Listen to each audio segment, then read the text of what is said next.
video, I'm going to show you how to quickly make these Jabba the Hutt cookies, so stay tuned and I will show you how. Things that I used: a 4-inch heart cookie cutter, juniper green and orange food coloring by Wilton, and some edible food markers. Alright guys, let's get started.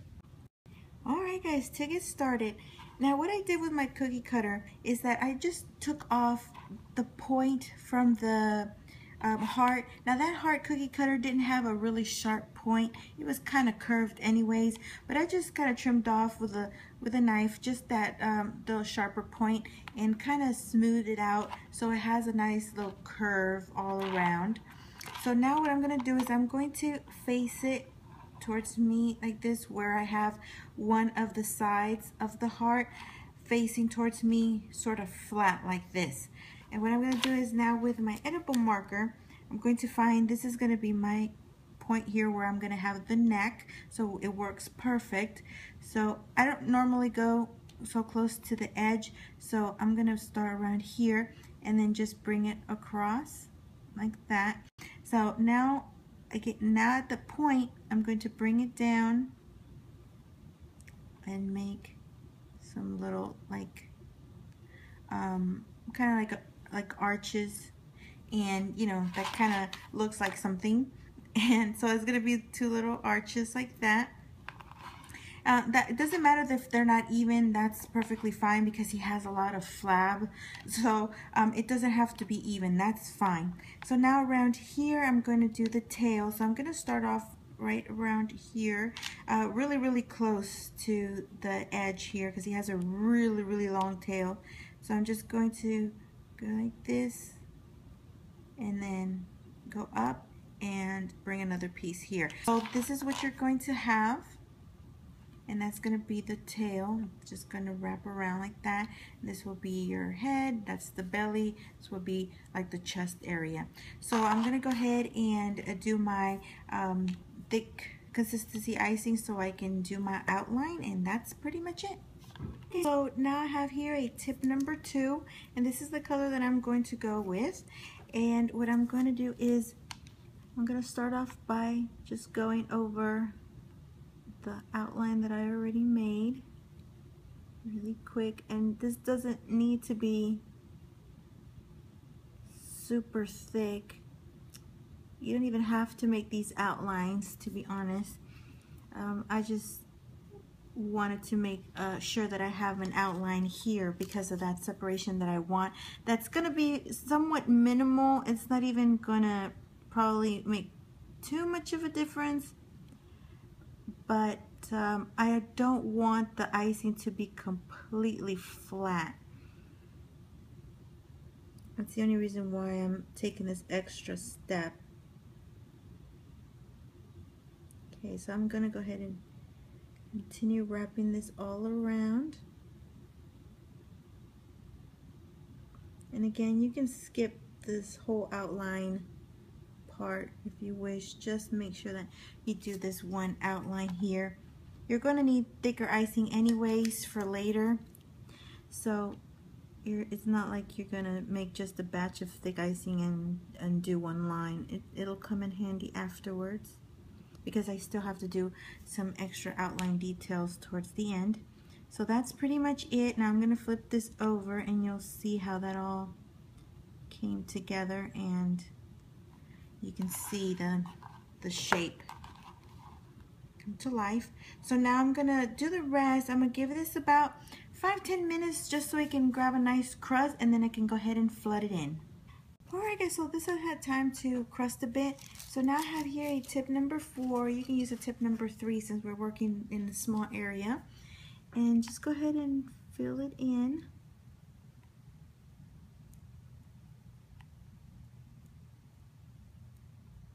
And smooth it out. And the reason why I started here with the chest area is because I want this to dry, and then that way I can move on to both the top and the bottom section instead of doing one area, waiting for that to crust, moving on to the next area, waiting for that to crust. And you know, this way you start in the middle and then you can move on to both the upper and the lower area. So I'm going to give this just a few minutes to dry, and then we can move on to the next one. Alright guys, so I gave this a little bit of time to dry now. I still have my tip 4 in the same icing, and then just go ahead and fill this top part up. Fill it in and smooth it out.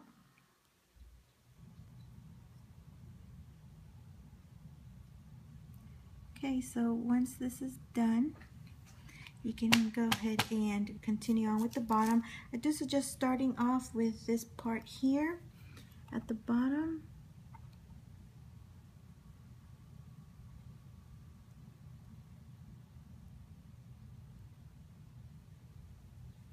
And then take a little break and smooth it out.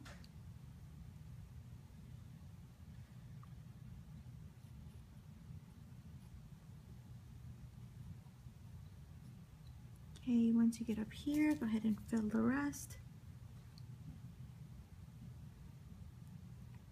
It's a very large area. And again, and then smooth that out.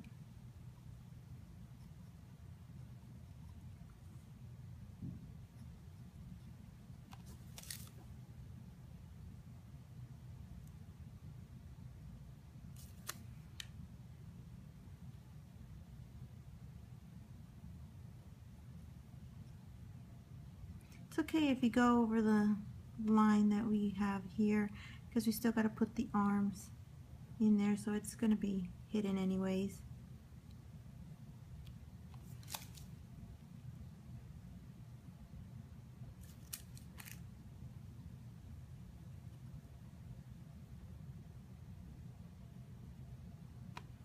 So as you see here, that line, it has its purpose. So it has separated the two areas that I wanted separated. So that works just great. So now you're gonna set this aside to dry for give it about 2 hours, because then I have to do the arms here and the face and all that. So I want to make sure that everything is nice and set before I move on. So go ahead and let this dry, finish up the rest, and then we can continue. Alright guys, so I gave it some time to dry. I'm going to do a few things. I'm going to have my thick consistency, my flood in, and I'm going to use my black, and then I'm going to move on to the eyes. But let's take one step at a time. So I'm going to do an outline, or the outlines for the arms. I'm just going to go here at the edge and bring it down and do some fingers.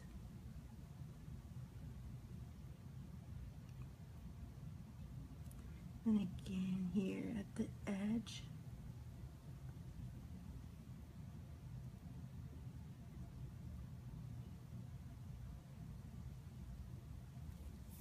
Now, while I do the rest of the stuff, I'm going to let that crust for a bit. Now, it doesn't have to be perfect. He's got kind of like a big blob, so he doesn't have to look pretty. So don't worry too much if it's not neat on anything. So now I'm gonna do his little nostrils. Just kind of squeeze and pull, almost close to the center. Squeeze and pull. Now I'm gonna do his mouth. He's kind of large, so his mouth is gonna be kind of wide. Kind of go down, up, kind of like a subtle W. Bring this down, and then I'm gonna give him this double chin, kind of like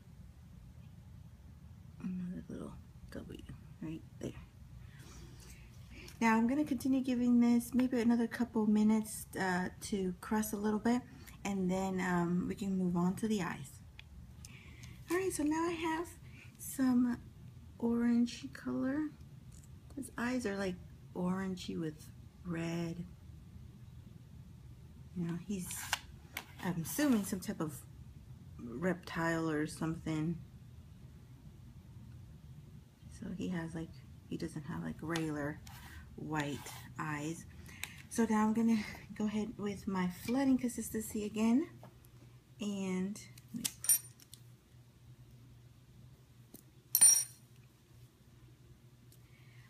And then just flood that in.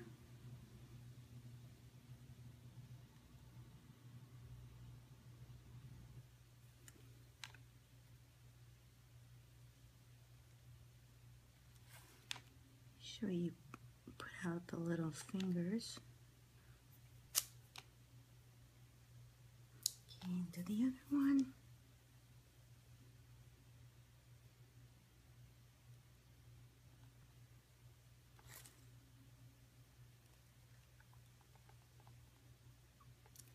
And that's about it, I think. So now, give this some time to dry. Not so much the arms because we're not going to touch that anymore. But the eyes need to be nice and dry because I'm going to be using an edible marker to do the lines in there. And then we can go ahead and do some eyelids on there. But since they're so small and they're kind of puffy at the moment, they have to be really nice and dry, or else if I go over with my marker, I'm going to puncture the icing. So I have to give it a good hour, hour and a half, even though it's really small. But these markers will punch right through it, I guarantee it. So give it plenty of time to dry. Go ahead and do something else and then come back to that. Alright guys, to finish up the cookie, I have here a black and red edible marker. If you don't have markers or you don't want to buy any, you can do this with royal icing as well. Just get some black and some red. These are by Americolor and I got these from eBay. And then you're going to need your outline consistency icing, which is in a 000. So what you have to do first is get your black marker and just make one little line right in the center. Just go over about 3 times just so you can get it nice and dark, but don't go over it too many times or it could make your icing too wet to saturate it and it's going to break. So I have here also the red and just make lines right next to it. You don't have to go too dark on this one. And then go with your icing and outline the eye like that. And you're going to outline it again, but just a little bit higher. This is just to cover the bottom part of that so you won't see that orange.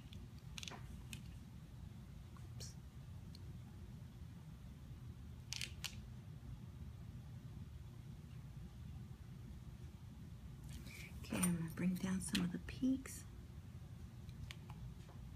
Okay, now go over it again. Just a little bit above it. That way I can give them some like eyelids. Just like that. Flip it around. Do the same thing at the bottom. And that's pretty much it for this cookie. I'm not going to do any more to it. You can add some texture to it if you like. Maybe add a little bit of color to it if you wish to give it some texture. But I just want to make it easy. You don't want to make it too complicated. But that's about it, guys. So I'm going to finish up the rest. Let this get matte a little bit and dry. And then I'm going to put them all together. And that'll be all. Alright guys, that is it for this cookie. I hope you found it interesting. So if you are making Star Wars cookies, I suggest giving these a try. They're not hard at all. I think your guests will get a kick out of this because it's not something you see every day. These are quite interesting. So that is it, guys. Oh, really quickly, I did do the outline here on the tails. They were a little bit faint. They hadn't gone away completely, but they were a little bit faint. So I just used the same outline that I used for the hands, and I just went over the existing line that was there, and it does look like it gave it a little bit more of a detail to it. So I do suggest just going over that. And that is it, guys. I hope you enjoyed this video. Stay tuned for more. I have quite a few Star Wars themed cookies, if not already uploaded, but I do have a few, so stay tuned for that. And that is it, guys. Don't forget to give the video a thumbs up if you enjoyed it. Subscribe if you haven't done so, and I will talk to you soon. Thanks so much for watching, guys, and have a good one.